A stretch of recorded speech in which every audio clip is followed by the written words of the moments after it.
In the past few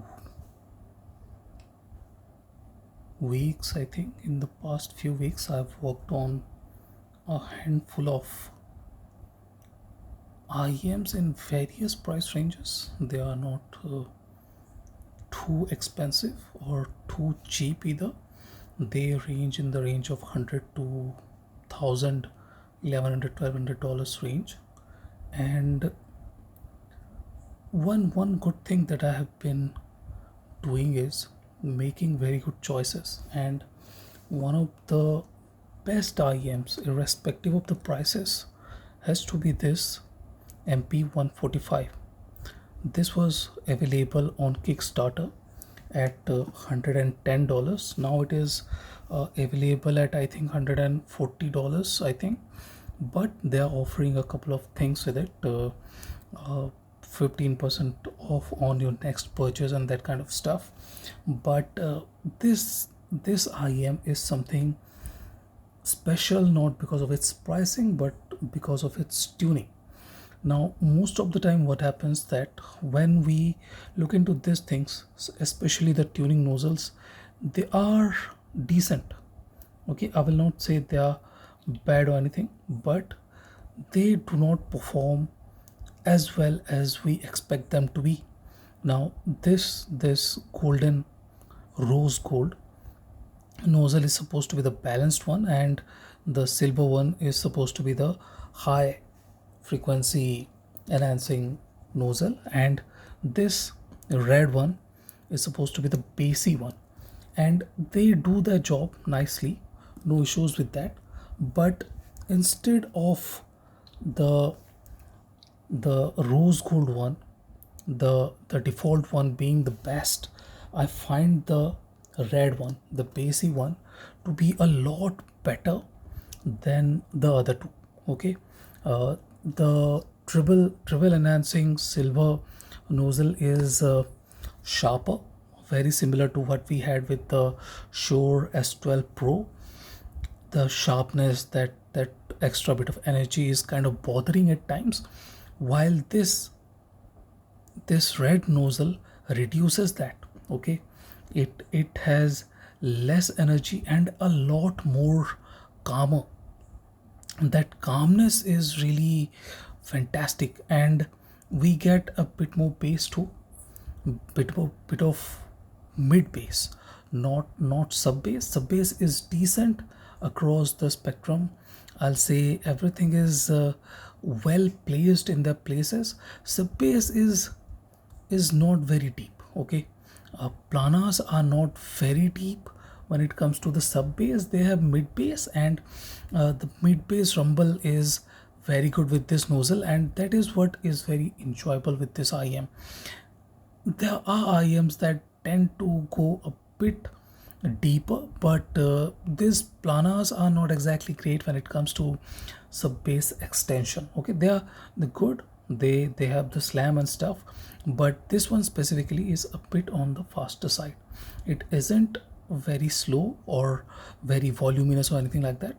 The area of impact is big, but it isn't exactly great when it comes to the weight. Okay, it is decently heavy with the red filter, but it still is nowhere close to what I can label as a bass head or anything similar to that.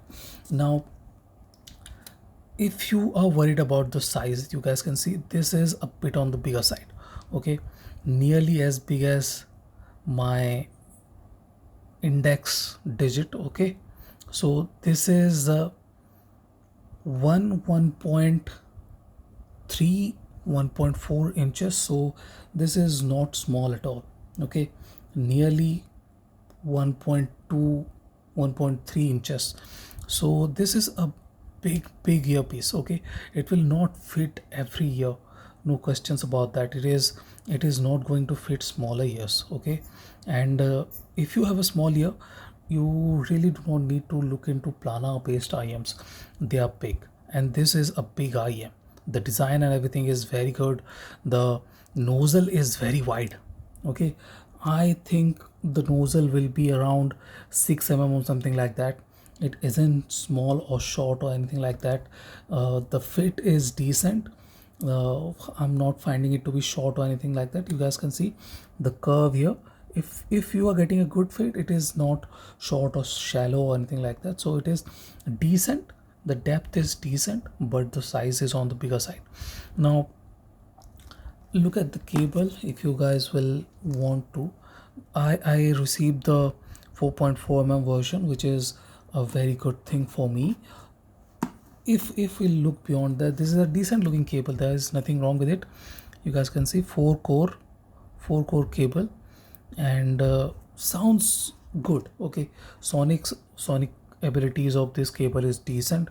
There is no issues, no apparent issues that feels like limiting the IEM. I tried with a slightly expensive, slightly now $25 cable, and the difference was not that apparent. So it seems this cable is decent, if not the best. If you have a better cable, definitely go for it, but these cables are not bad either.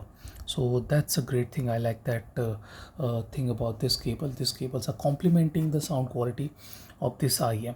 Now moving on to the sound quality, the mid-range is not changed with any of these filters. Okay, doesn't matter what you do, the mid-range remains very much the same. Okay, there is literally no difference.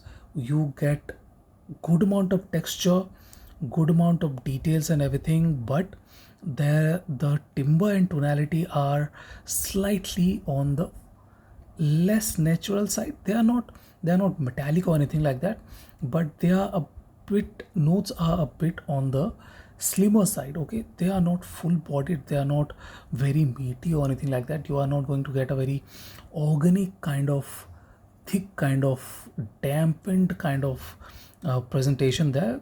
Both male and female vocals are slightly on the faster, slightly on the uh, less fuller side. Okay, they are not thin, but they are not very full either. So that's the thing about the vocals. Now the instruments are very good transparency and clarity.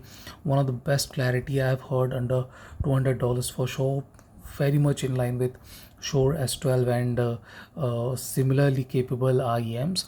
This is a very capable IEM when it comes to treble and mid-range instruments. The clarity and stuff are fantastic. Layering and separation is high quality too, and it is very enjoyable. That extra bit of air, the extra bit of definition is very much helping this IEM. I'm enjoying it a lot. Now moving on to the treble. Treble is, as I said, the filter, treble filter is making things very sharp. Okay, the default one, the balanced one, is still a bit on the aggressive side. Can get a bit uncomfortable to those who are not very comfortable with forward treble. Okay, it is sparkly, extension is very good, no questions about that, but that extra bit of added energy is not for everyone. So those who are not comfortable with that, I'm really enjoying this red one. A red filter is very comforting, no fatigue, little to no fatigue. Okay, the mid range, as I said, is unchanged. So there are a few instruments that can feel a bit hard, but they are not uncomfortable at all, not like sharp or anything like that. So with this filter, this treble is very enjoyable, relaxed, not aggressive, calmer, and very enjoyable. Now moving on to the stage, just like any other planar based IEMs, this one is fantastic with stage. This venting stuff is doing wonders for this IEM, and the larger size is helping the stage too, I believe. And it has one of the biggest stage under $200. Very good imaging, very good cue placement. That contrast of back and foreground is there too. So dynamics and stuff are not bad either. So this is a very capable IEM, and if you haven't already gotten one, I believe Hidizs is going to sell this on their website soon. at a later stage. In any case, the MP145 is one of the best IEM under $200. If you can get one, get one, no questions about that. So this is the review of MP145. Thank you for watching, guys. Have a nice day. Enjoy.